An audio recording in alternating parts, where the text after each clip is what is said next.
अस्सलाम वालेकुम। अच्छा, बच्चे हैं ग्रेड 1 के और इनको टाइम टेबल्स की अंडरस्टैंडिंग देनी है। बाद में जाके तो इन्होंने रटे ही लगाने हैं, लेकिन एक एक्टिविटी के थ्रू हम इनको कॉन्सेप्ट देंगे। ये इन्होंने कलरफुल से सर्कल्स कट किए हैं और इनको अरेंज करके ये अपनी इस वर्कशीट को सॉल्व करेंगे। चलें हानिया, आप मुझे बताएं what is this? 2 times 3 equals equals, ठीक है। अच्छा, यहाँ पे 2 का मतलब है कि हमारे 2 ग्रुप्स हैं और हर Yes. ग्रुप में हमने कितने सर्कल्स अरेंज करने हैं? 3. 3. Okay, so you know the answer, but let's arrange these circles. क्या आप 2 ग्रुप्स बना सकती हैं 3 सर्कल्स के? Yes. ठीक है, बनाएं। Very good. यहाँ पे हमने कर लिया 2 times 3। बस फिर जल्दी से काउंट किया और आंसर लिख दिया 6। नेक्स्ट वाला भी सेम था, जो थर्ड वाला है उसमें है 4 times 2 equals। That means we have to make 4 groups. 4 groups बनाए, हर ग्रुप में 2 सर्कल्स लगा दिए। जब काउंट किया तो इसका आंसर हो गया 8।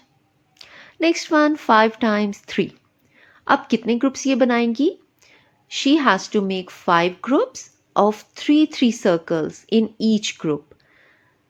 इन्होंने सारे सर्कल्स को अरेंज किया और उसके बाद इन्होंने 3 स्किप करके काउंट किया। ऐसा नहीं है कि हम यहाँ 1 2 3 4 इस तरह से काउंट करेंगे, नहीं, 3 के ग्रुप्स के अकॉर्डिंगली काउंट करेंगे। 3 6 9 12 15। आसानी से इन्होंने अंडरस्टैंड करके आंसर लिखा।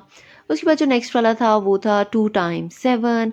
अब यहाँ इन्होंने मुझसे पूछा कि क्या मैं डाउनवर्ड कर सकती हूँ। सो of course this is possible. आप डाउनवर्ड भी ग्रुपिंग कर सकते हैं।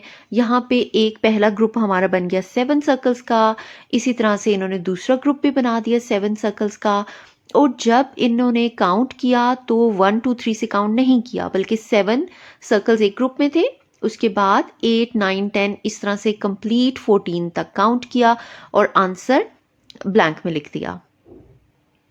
फिर जो लास्ट वाला था that was very easy. 3 times 4 that means 3 groups. In each group there should be 4 circles.